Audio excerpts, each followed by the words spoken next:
Forgiveness, the highest form of obedience.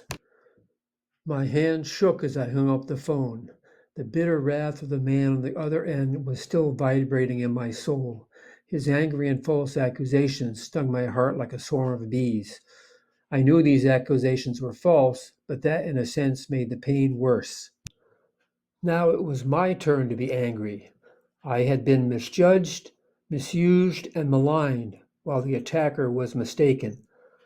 How was I to respond to this unjust abuse? My natural response was to call him back and tell him off.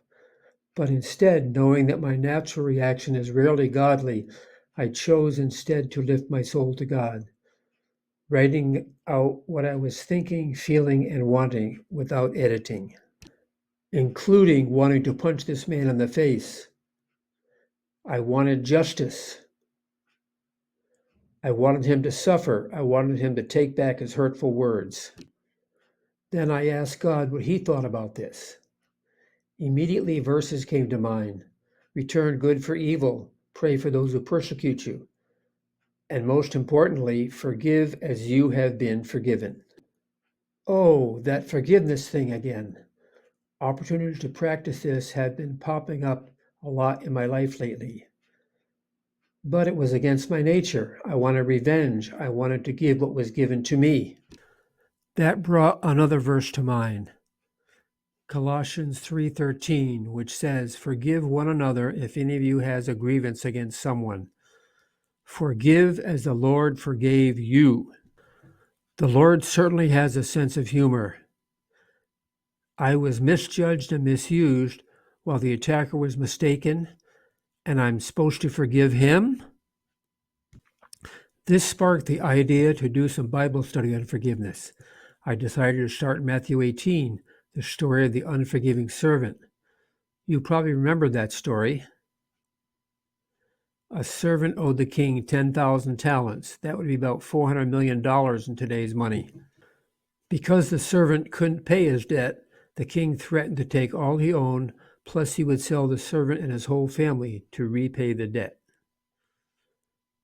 The servant begged for more time, but the king was very merciful and decided instead to forgive the debt in full, setting the man free. As the servant left the palace, he met another servant who owed him about $3,000. He grabbed the man and demanded that the money be paid back immediately. When the other servant begged for more time, the first servant threw him into prison until he could pay the debt in full, as if he could do that while sitting in prison. When others heard of this cruelty, they told the king, who immediately again called in the first servant. "After I forgave you, why could you not forgive your fellow servant? Therefore, I'm going to throw you into prison and turn you over to the torturers until you pay back all you owe." The next verse is astounding, terrifying, and convicting. Matthew 18:35 says, "This is how my heavenly Father will treat each of you unless you forgive your brother or sister from your heart." And what did the king do to the unforgiving servant? He handed him over to the jailers to be tortured until he should pay back all that he owed.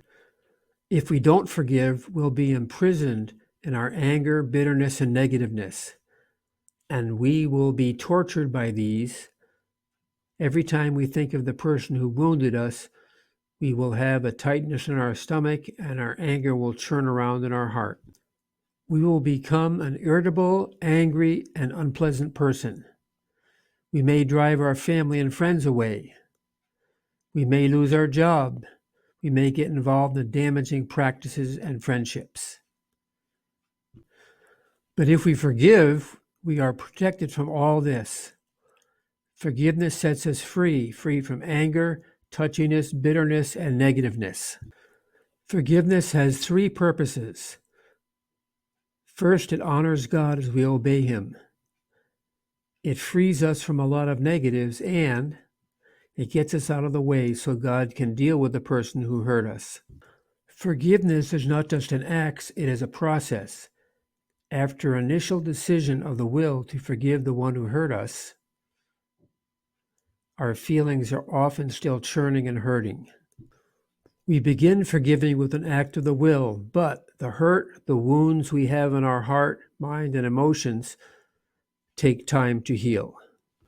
But if each time the person comes to mind, you say, "Yes, Lord, as you have forgiven me, so I forgive this person," and your wound will slowly be healed. I had a relative who hurt me, cutting me deeply and repeatedly. I forgave him initially, and then every time he came to mind, I reaffirmed my forgiving him. But it took 8 years before my feelings came out of the negative. Then, when this man fell into difficult times, we had the chance to help him out. And this led to a renewed relationship, and he became my best friend for the remaining years of his life. Yes, forgiveness is an upside-down, counterintuitive concept, but it brings healing as well as freedom, insight, and restoration. There is another benefit to forgiving. When we forgive, the other person often changes. I saw this clearly when I forgave my mother-in-law for not accepting me, for always trying to change me. But once I forgave her in my heart, she changed, even though I never told her I'd forgiven her. The tension in our relationship dissipated, and we got along well for many years. I forgave and she changed. This does not always happen, but many times it does. And the same thing happened with the angry man on the phone at the beginning of this video. I forgave him in my heart, and without even knowing this, his attitude changed. Yes, forgiving is the highest form of obedience. This is because it is the exact opposite of what we naturally want to do. To forgive is supernatural, bringing supernatural growth, as well as maturity, freedom, and joy. On the other hand, to refuse to forgive brings suffering, unhappiness, and destructive relationships. Is that what you want? So, forgive as you have been forgiven. Then God can pour into your life peace, joy, grace, and freedom. And He will protect you from turmoil, unhappiness, conflict, and broken relationships, among other things. As it says in Romans 15:13, may the God of hope fill you with all joy and peace as you trust in Him by forgiving. For more information on the art of forgiving and much more, get a copy of this book from Amazon.com under S.M. Wibberley.